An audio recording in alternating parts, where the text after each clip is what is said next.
Well, good morning to everyone. Very quickly, a little bit about my story.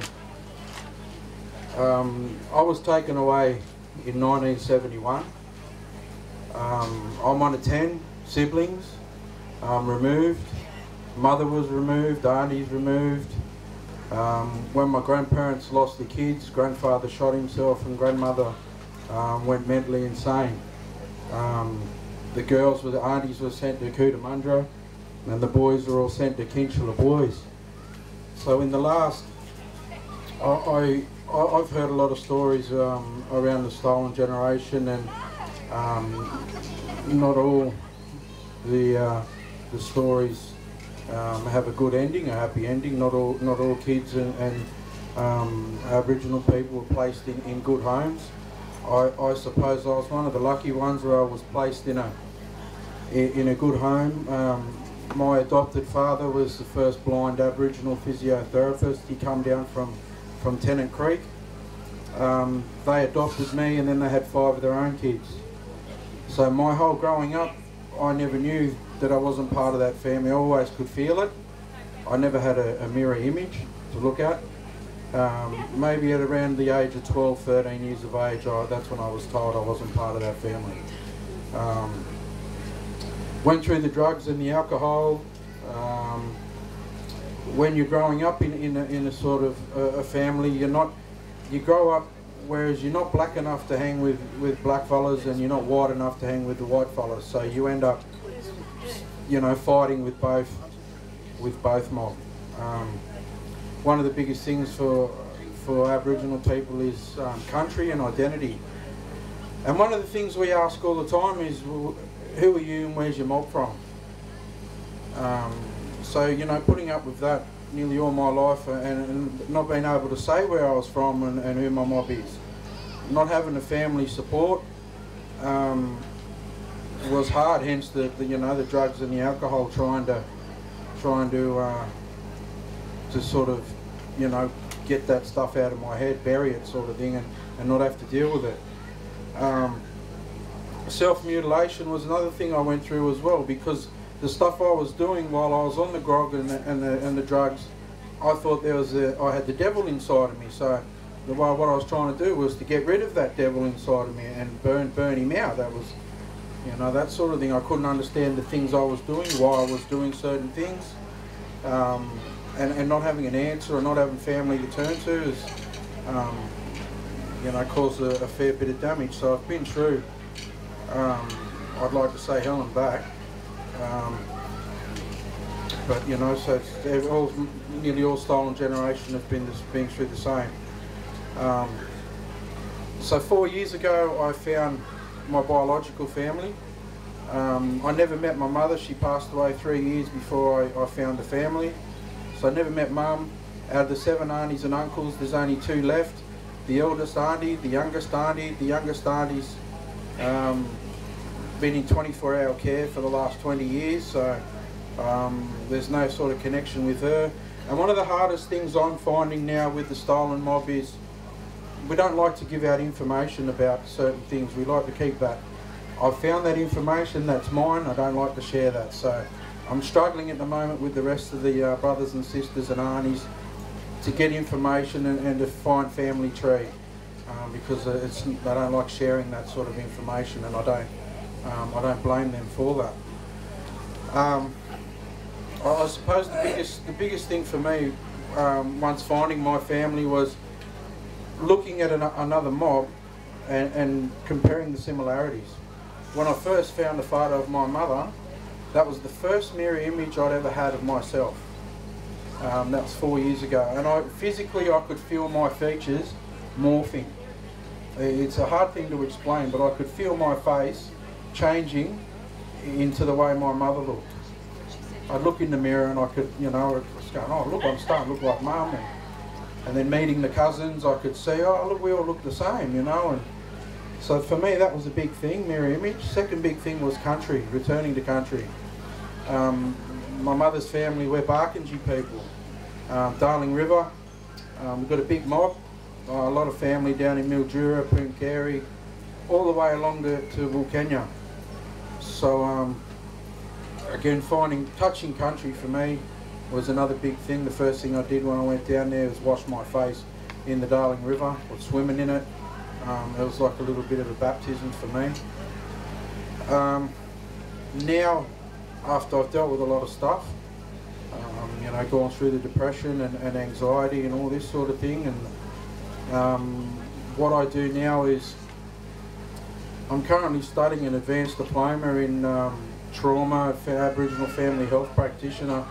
It's dealing with child abuse, family domestic violence, again trauma with mums and bubs, you know, 0 right through to teenage, because I've seen the damage that's been caused through stolen generation, and the fear gets passed on subconsciously to the next generation. And a good example of that is, if you go on a mish, or I've seen mothers walking, see a police car, and just the little squeeze their kid's hand a little bit harder every time that police car goes past. And that's enough for that trauma to be passed on to the next generation. There was a thing when the docks and those sort of government cars would drive around the missions, and the mob would hide the kids. You know, stick them. I've heard stories where they put them up in the attic. So that trauma is then passed on to the next generation. The second thing is, we will never have a family unity ever again. It's gone. As I said, I'm one of 10, and I very rarely talk to any of my brothers and sisters. It's not on behalf of me not wanting to. I'm ringing them all the time, 2-3 times a day I was ringing them, wanting connection. But because my expectations of what a brother and sister should be, and how I've grown up in an adopted family, I was then pushing that onto my siblings, my biological mom. And we've all got a different sort of growing up, and we've all had different expectations, and so out of the 10, there's one that I talk to, and very rarely, it may be once every 6 months that I'll talk to him. And my kids will never grow up with his kids. So that family unity, that's gone. It's never going to be replaced ever again. It's finished. But you know, survivors of stolen generation, yeah, we have a very strong character, and that's why we are here today doing what we are doing. I carried around the hurt, I carried around the anger for a long time, and you know, it was nothing for me to go out on a Friday night every week for 5 or 6 years and pick 10, you know, half a dozen fights every night. Just because I'm full of that hurt and anger and no one to talk to about it. But I've gone through that, as I've said, and doing my studies and giving back to community. I've worked for Medicare Local for nearly 3 years in chronic disease and mental illness. That I sort of covered the whole of inner West Sydney, and so helping my, you know, and get through the hospital and all that sort of stuff, and being able to understand the doctor jargon, and so that's basically what I've been doing. And it comes as second nature to me now. He's given back to mob and helping mob. So that's just you know, on the cultural side, dancing, playing didge, singing, painting. I learned all this from my adopted father, Central Desert, and now what I have to learn is mother's tongue, Barkindji language, and learn all that. So I'm reprogramming myself to do all that now. So that's just me, basically, in 15 minutes. It's when I do performances, it's very hard. They always say, "You got half an hour. You got half an hour." I'd say, "Well, how am I supposed to jam over 40,000 years of culture in 30 minutes?" And they don't seem to understand. You know, it's a long thing. So, yeah, that's a little bit of my story, and I'll hand it back to Jackie to continue. Thank you. Thank you, Brendan. Now, you've heard from everyone up here on the panel, Arnie, Faye, Annette and Brendan. I've got a few choice questions that we've come up with, but I'd also like to point out Julianne, who has a microphone, and if anyone from the audience has questions for any panel members, including myself. What did Apology Day mean to people on the panel? Apology to me meant the recognition of the stolen generation, and I really, really admire Kevin Rudd for having the courage the thoughts, and also, you know, the connection to us to say sorry. To me, it was, that apology meant breaking down some of the barriers that we as Stolen Generation face. But one notes that every time a politician gets up and is supporting Aboriginal communities and people across the board, they're asked to leave at the next election.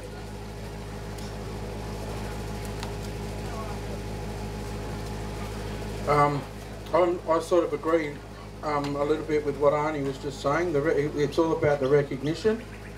On the other side, on the flip side of that, I remember we were going through a stage where all we were hearing about was reconciliation and sorry. Being a performer, in that period of time, I would, you know, maybe 10 years ago or something, we were going through this.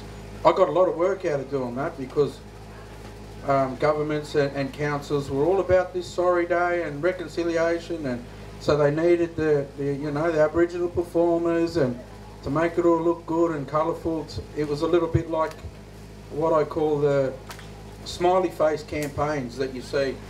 A lot of health services will come into communities and they've got a poster of a nice, happy, smiling Aboriginal family and look what our service can do, and next thing you know, you've never seen them again for the next 5 or 6 years.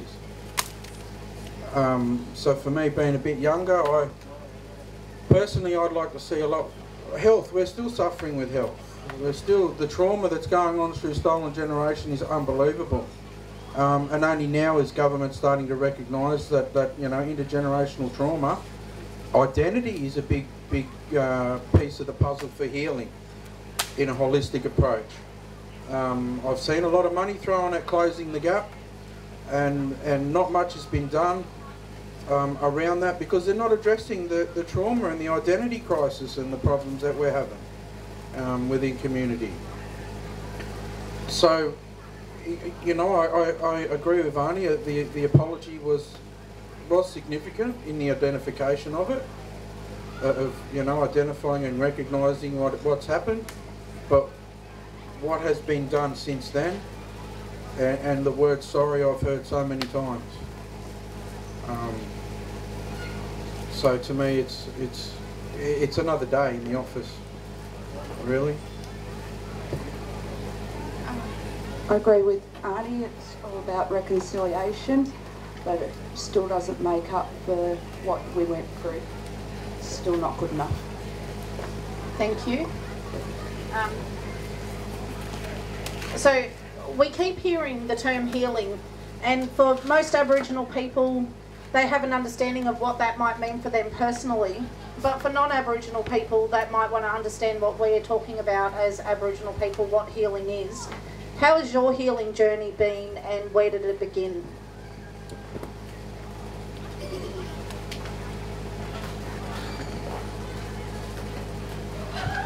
I think being part of the Stolen Generation, and I mentioned this morning, the fact is that we didn't, you know, like, we have counsellors, non-Aboriginal people, psychologists, psychiatrists, who don't understand the journeys that we've gone through. So we can't, and they can't relate to us. But what I've found is within the Cootamundra girls, and you know, that applies to me and some of the girls, that we are each our own healers, and we ring each other up and talk to each other all the time about problems we're going through, what we're doing. And we seem to prefer that than to go to psychiatrists and psychologists, like you said. We don't want people to know, non-Aboriginal people, because they don't understand our suffering. Now this suffering that we're going through is like we've been through a war and we continue to go through the wars. We're suffering the traumas of wars by being separated. And the only one that can help each other, help ourselves and help with our healing is ourselves and our girls that went through that journey with us. I see a lot of money being put into all, and getting back to the funding side, If you look all over Australia, all the funding goes to non-Aboriginal people to set up these programs, and yet nothing is being done at the grassroots level. So to me, healing is talking to the community and talking to the girls that have gone through that journey.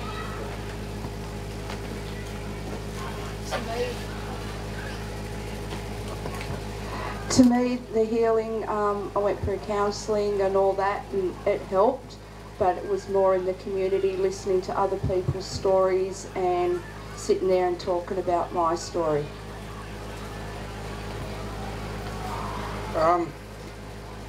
Yeah, healing is ongoing, I think, and again, it's, as I mentioned before, we're never going to have that family unit again, and that's a big, how do we substitute that? What do we put in place rather than having the family unit? We're not able to, you know, ring up family and say, look, brother, cuz, auntie, I need help here, come and, you know, we don't, or myself personally, I don't have that. So one of the things with Stolen Generation is what you learn is you don't let anyone too close. I never let anyone too close into my circle. If you let people in close to your circle, you therefore become partly responsible. And so with the Stolen Generation, with myself, every battle, every life, anything that life challenges that throw at you, you learn to deal with it yourself. Because you can't ring up someone and ask for support. You've got no support from family. So what that then happens is when you come home and you find family, you then have to reprogram yourself to actually start to put the hand out and ask for help. And that takes a long time when you've spent your whole life dealing with something in a way where you deal with it yourself. And that affects everything. That affects relationships, that affects, you know, your job. You can't communicate with people because you've trained yourself to be brought up that way. And through no fault of your own do you have to deal with things like that. So healing is, I agree again with Auntie, through Link Up, with, you know, we have met, there was men's camps, we'd get together and we'd sit around, the men would sit around, and I've never experienced a group of men standing around hugging each other and crying. It was one of the most powerful things I've ever experienced. And through those men's healing groups, you do form relationships, and to this day, you know, 5 years on, we still keep in touch with each other, and at the end of every phone call we say to each other, I love you, brother. And for me, that's a very big thing, you know, for a man to talk to another man and to say, oh, look, brother, I love you, I genuinely love you, brother. It is a big thing.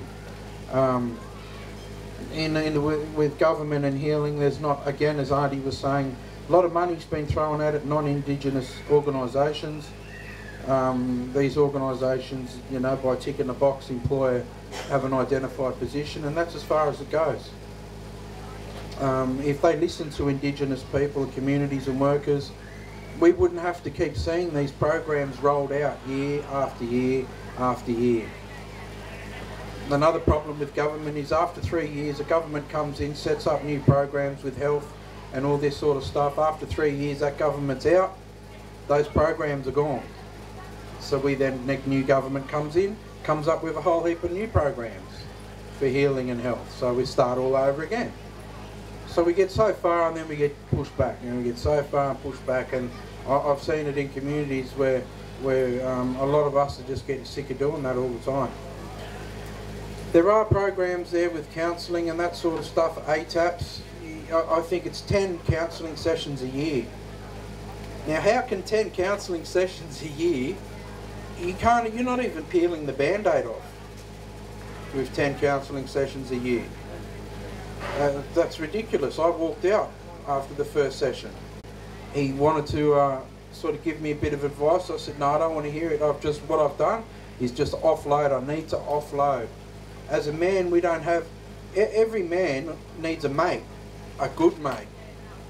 And it's hard for men. I see men these days, especially Corey, don't have a good mate.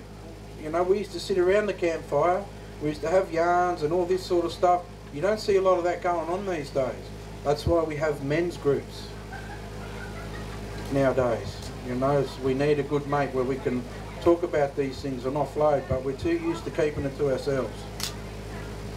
So healing, there's a lot of stuff that needs to be done around healing, I see.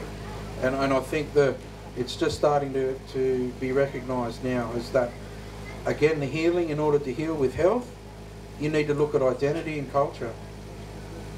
And I think government is starting to be aware of that. Thank you for that. I would like to say, just from a, you know, the healing journey never ends for Aboriginal people. It's a continued journey. We've all began somewhere and we're all struggling to get through to the next part of the healing. But I'd also like to ask any Aboriginal person on the floor that maybe want to speak about their healing journey or have a comment on healing. Uncle Wes, yes. Well, I better stand up. I'm too old, mate.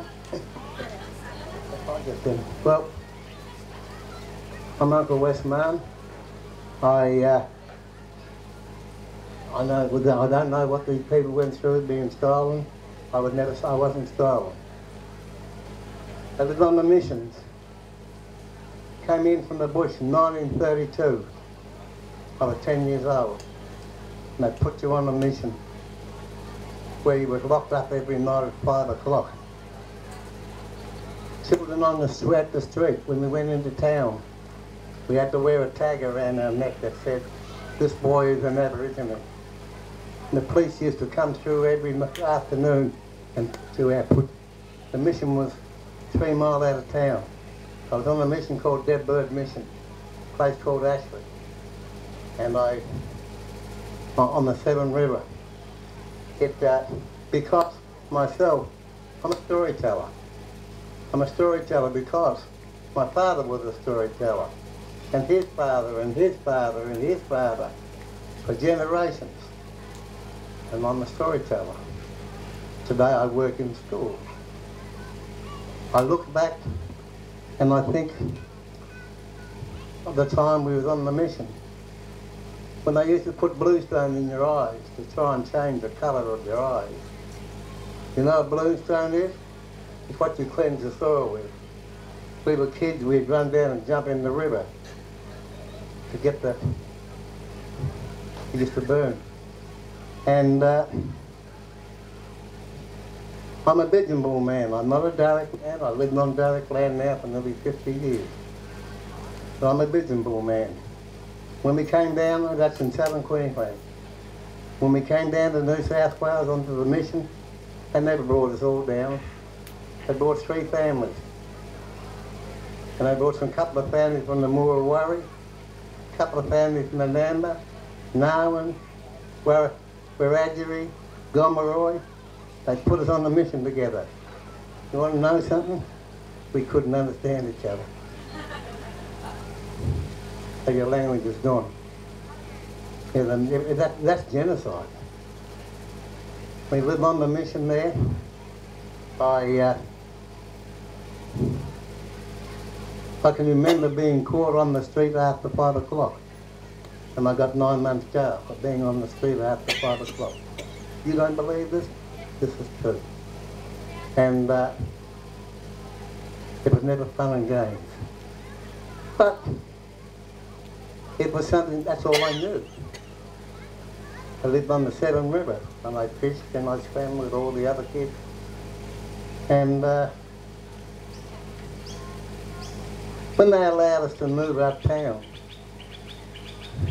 I didn't want to go. I was the last person to leave at the Dead Bird Mission. I went back 40 years after. There was nothing there. All that was there was the old wooden stove, and I put my old wooden stove.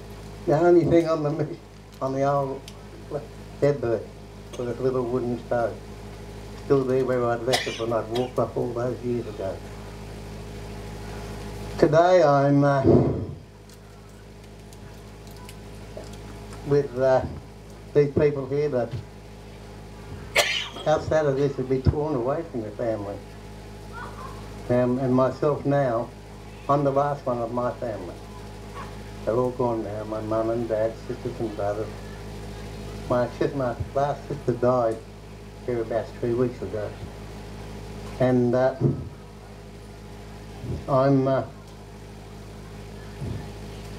I'm getting on with it. I'm still going. That's the main thing. I go into schools, I tell the Green Farm story. I teach culture in the schools because I lived as a young man, as a young boy. I lived out in the bush. I learned my culture from my grandfather. And the lessons are still with me today. And but it wasn't a bed of roses. It wasn't a bed of roses. You know, the manager of the mission, every night about 5:30, he could walk up through the mission with a rifle over his arm. And he could shoot you. No repercussions whatsoever. And as you all know, we're not even on the, we don't belong in this country. We're not even here. We're not in the Constitution. I don't know what's going to happen when we get into the Constitution, because they've had on they've had their foot on our neck for 227 years, and they can't. What are they going to do with the Constitution? Are they going to keep it there, or are they going to take it away? But we are people, and we live and we cry. We're happy like people. We laugh, we cry, we bleed like everybody else. We're no different. But I hope I see the day when people in this country and Aboriginal people together can come together as one. Reconciliation. And I'm going to tell you something. You know, this has happened many, many years ago. There was a Catholic minister from the Holy Family Church at Mount Druitt. His name was Father Paul Hammer. He came down to me, you know, I'm not Catholic. I told him that. I said, I'm not a Catholic. He said, I didn't ask you whether you were Catholic. I want you to come and help us. He said, come along. He said, I'm taking a busload of people to North Sydney tonight. We're going over there to an old abbey where the nuns used to be. He said, and I want you to come along for the ride. I said, all right. So we got halfway there, and he said to me, he said, I want you to give a talk on reconciliation. You know, I'd never heard the word. I didn't know what reconciliation meant. And he explained to me. And that was the first time I ever talked on reconciliation. That's many, many years ago.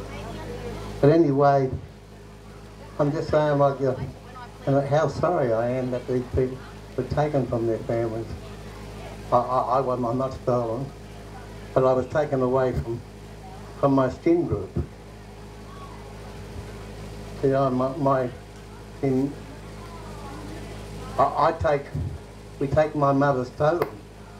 My mother's totem is the koala bear, and the blue-tongued lizard's just too. And I take my mother's totem, which makes Mum pretty powerful. All my family are koala bears or blue-tongued lizards. And for you people who do not know, who have never tried to understand Aboriginal culture, look, I'm going to tell you the truth. I'm 92 years old, and I still want to know about it. I still want to learn what's out there, and I don't think all of us know everything, but just to know some of it. I'd like all you people here who don't know Aboriginal culture to sit down and listen to people when they talk about it. Because Aboriginal culture cannot be taught out of a book. It's got to be lived. You've got to be lived and know where we are, where we come from. And all this. I could go on, we could talk about kin groups and all the rest of the stuff. I just thought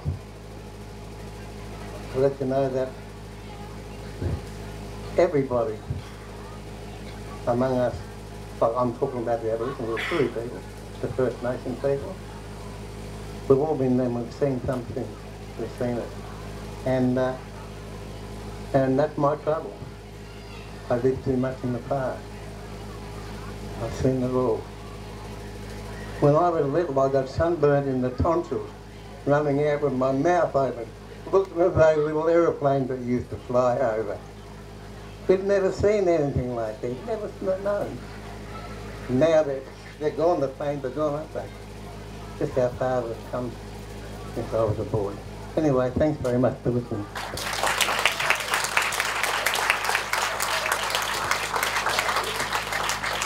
Thank you, Uncle Wes. I'm sure everyone here will agree that we could listen to you talk all day. You tell amazing stories, and it's quite easy to see that you are a storyteller from many generations. We're going to open up the floor for people that might have questions for the panel members, but I'd also just like to say, does anyone, any other Aboriginal person have a story of healing they'd like to share before we move on? Uncle Greg? I'd like to say good afternoon, everyone. I'm Uncle Greg, as you all know, and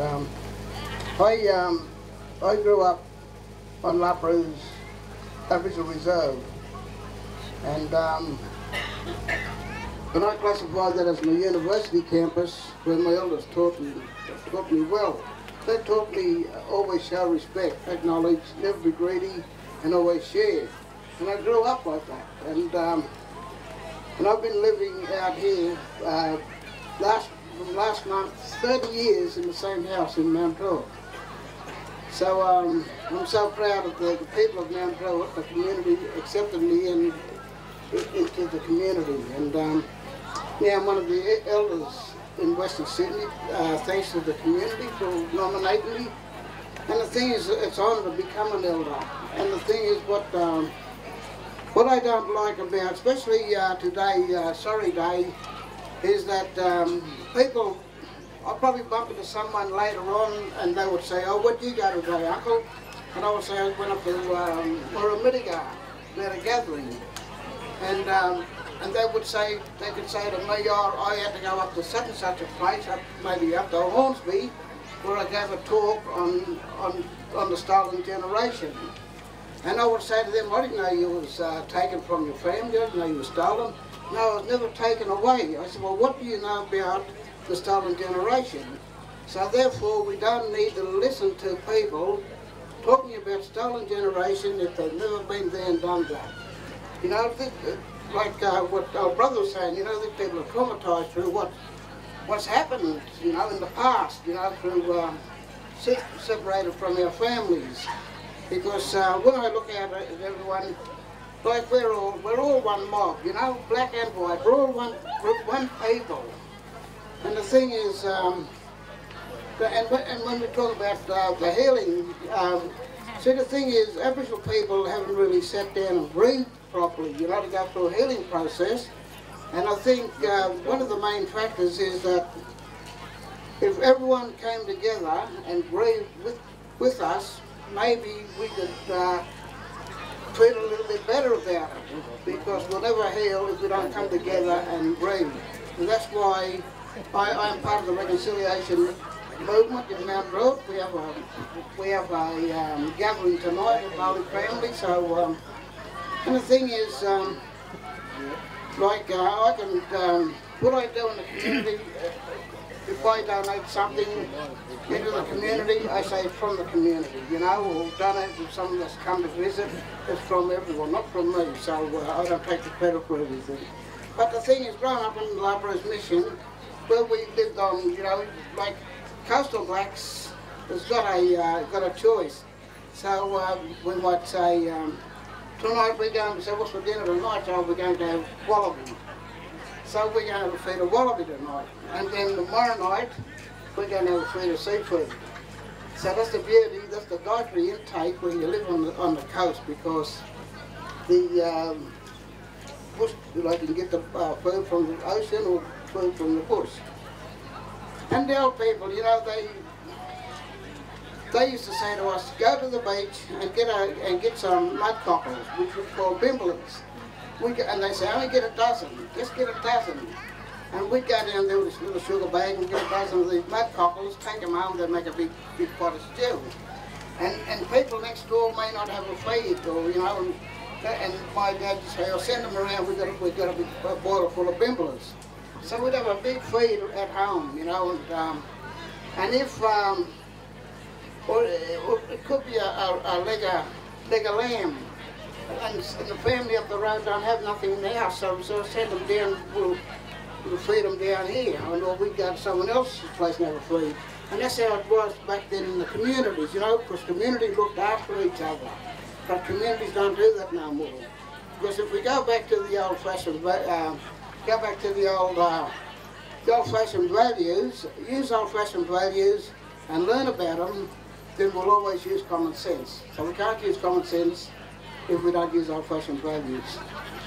So, but that's how it was years ago, because people used to look out for each other back when I was a young fellow, and what we did was, we used to live out of one another's food cupboards. That's what we used to do on the old mission. Lived out one another's food cupboards and one another's wardrobes.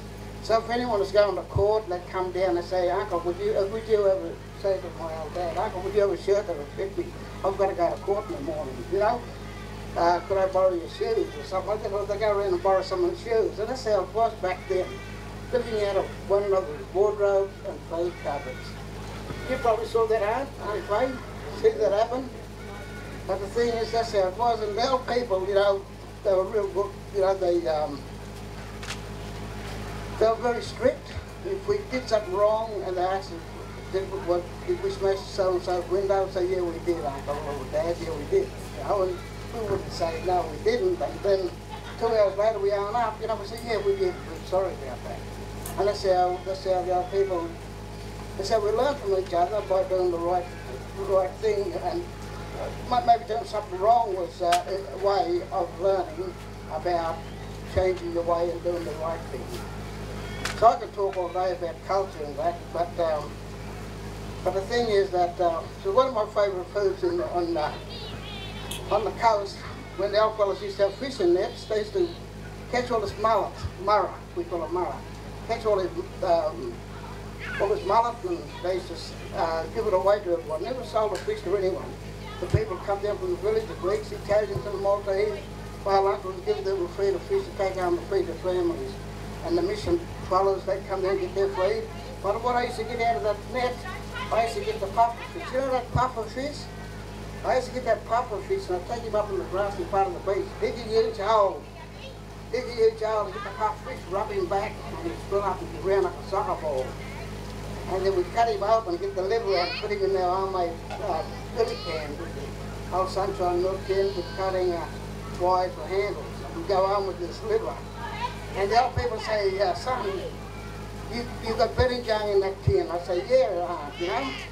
Anyway, we call it berenjang, the liver out of the toadfish. And we used to eat that. That was a delicacy. But if you ate any other part of the fish, it'd kill you. So we were told what part to eat. And I grew up on that.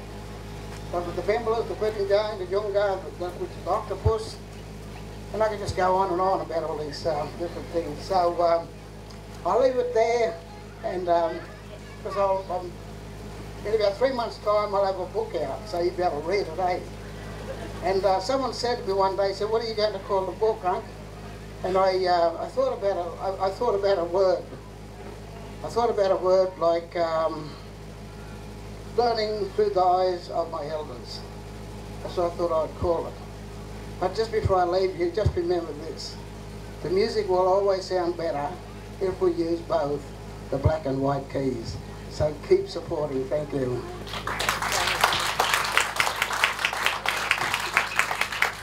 Thank you so much, Uncle Greg. And I'd like to remind everyone that Uncle Greg is holding a yarning circle this afternoon for people that would like to continue to hear his stories and share some of their moments. Does anyone on the floor have any questions for our panel members?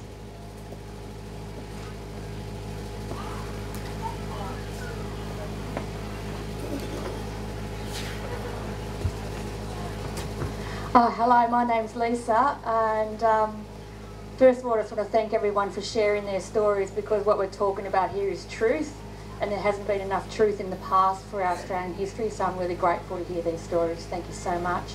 My question is for Auntie Faye, and I just wonder if you could tell me a little bit about your father. I believe he was a Tobruk rat, and I just wonder if you could share a little bit about that with us.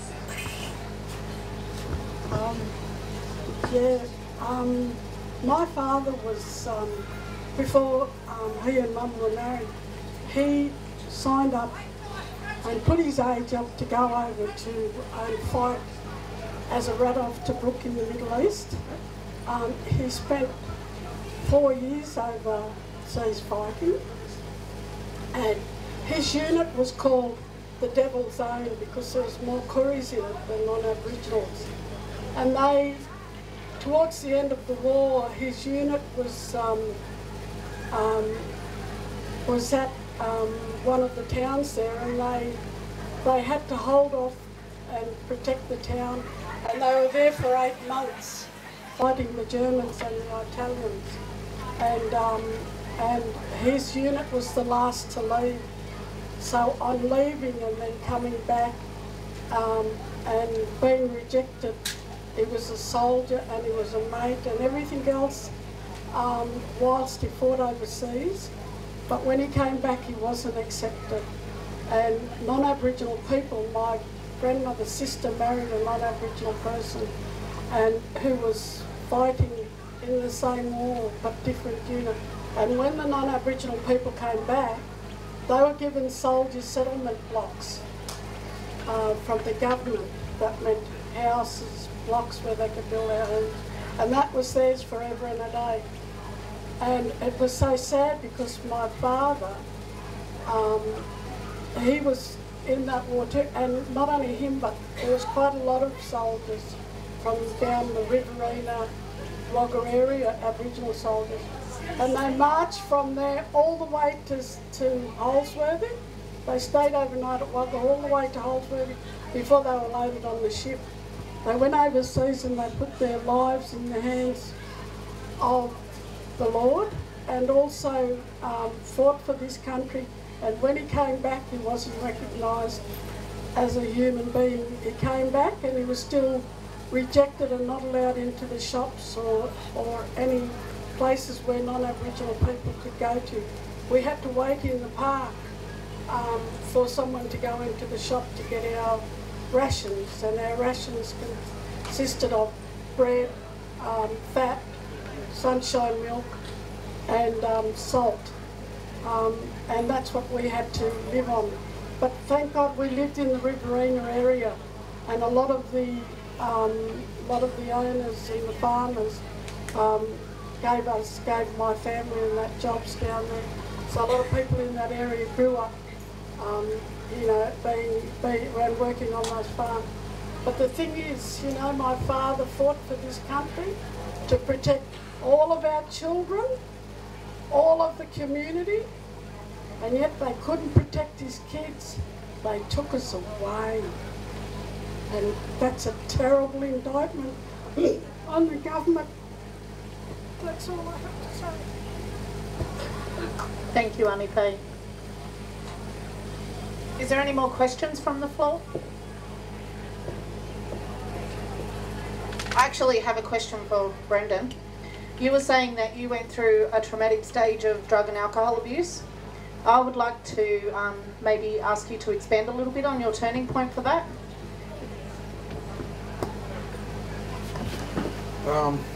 With the drug and alcohol, I was in the way I was going in my teens.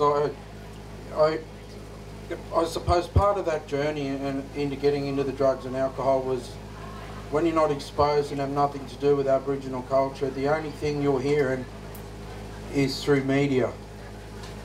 When media covers anything, or when media used to cover anything to do with Aboriginal people, it was always the negative, the alcohol, the drugs, the petrol sniffing. I remember growing up as a kid, petrol sniffing on the news was nearly every week.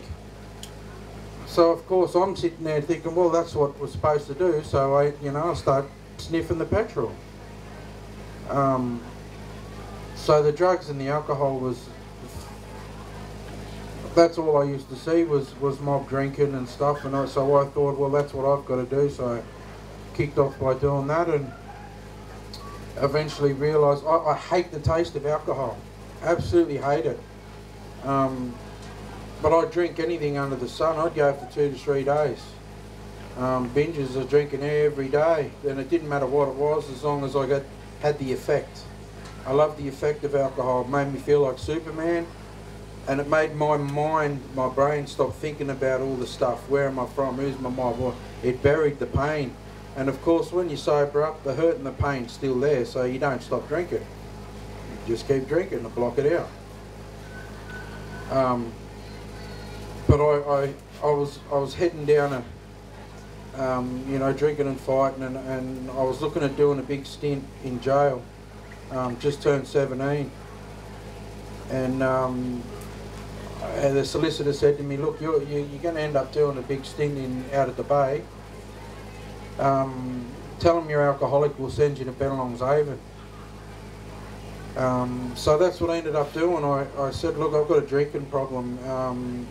They sent me to Bennelong Haven. I ended up, Bennelong Havens used to be Kinchela Boys Home, up in Kempsey.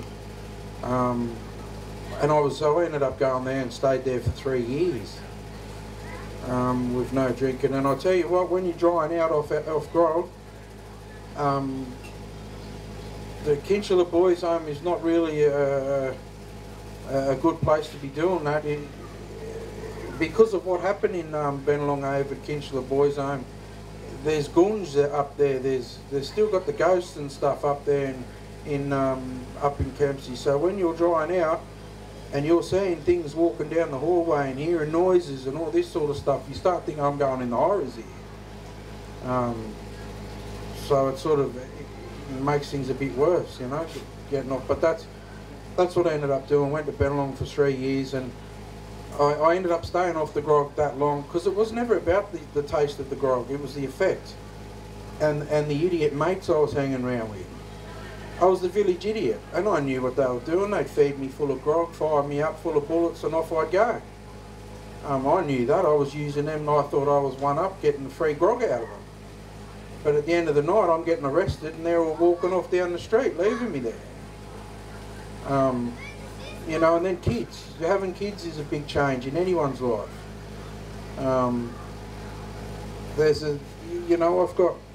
It's something I'm not proud of, but when you're growing up stolen generation, there's a lot of things. If you don't have a father figure, how can you then be a father to your kids?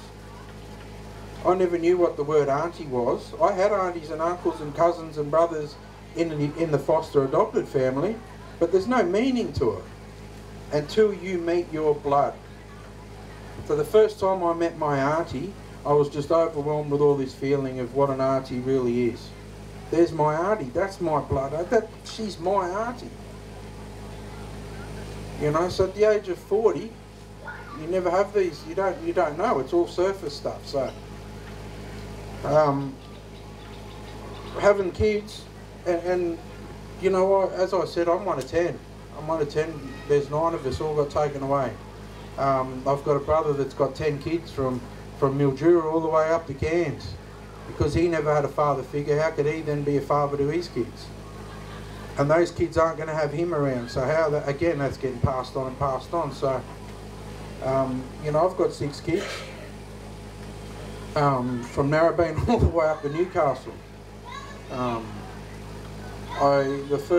eldest 2 I had nothing to do with for 12 years. The mother hid. She took them away and hid from me for 12 years. And my adopted father was going and visiting the kids, and they wouldn't tell me where they were. For 12 years. So I've now made contact with them. I've now found all my babies and keep in touch with them. I let them know, hey, Dad's here. You get the phone number. The door's always open.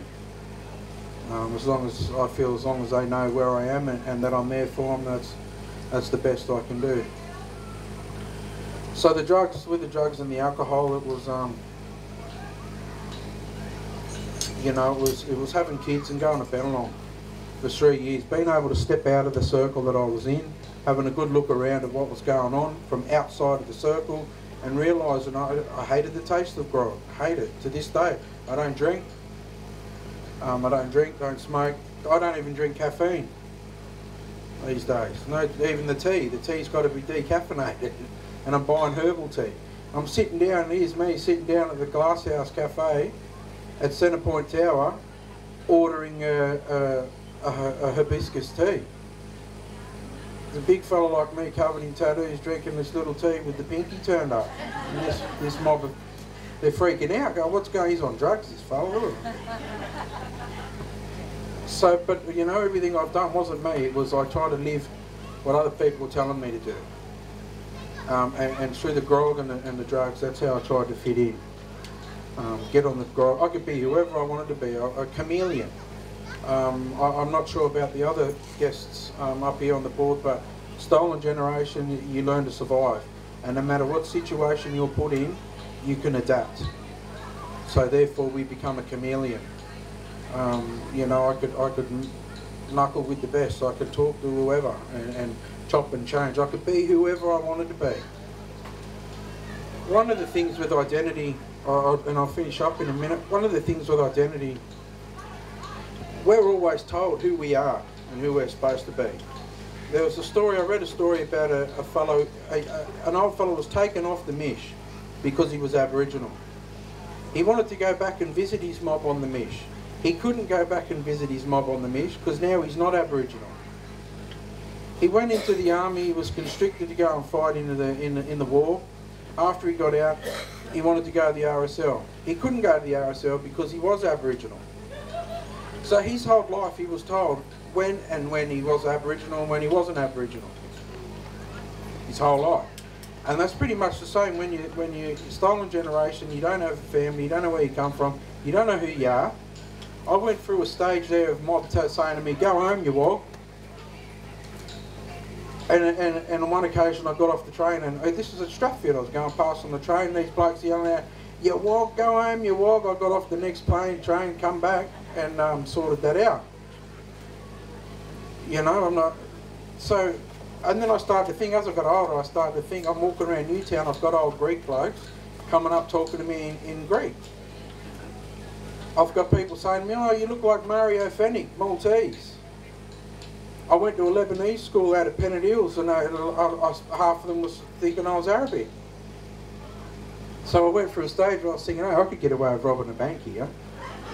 If I went and robbed the bank and wore a big gold cross, they'd put on the profile, oh, he was a big Lebanese bloke, just robbed the bank. If I drew the 3 o'clock shadow, I could get away with that. But when I first found out who I was, with my identity and went through Link Up, I was praying. I was absolutely praying. I was going, oh please, I don't want to be Maltese. I don't want to have Maltese blood. I don't want to be Arabic. Not that there's anything wrong with those cultures, but that's one of the things I was saying. And I was going, oh, I'm hairy like them too, those Lebanese. And I was like, no, come on. And so when I got the paper come back and it said, oh, you know, Mum's Aboriginal, Dad was a Pom, I couldn't have been so happy. I was absolutely stoked. Either way I would have been happy, but it's just one of those things that plays in your mind with that identity. So, I hope that answers your question. Thank you. I'm like Uncle, I could sit here and talk all day as well. So I'd like to acknowledge that we're running a little bit over time. I'm going to hand the mic over to Mitch for further instruction, but before I do, I just want everyone to give the panel members and Uncle Wes and Uncle Greg a round of applause for their stories. Thank you.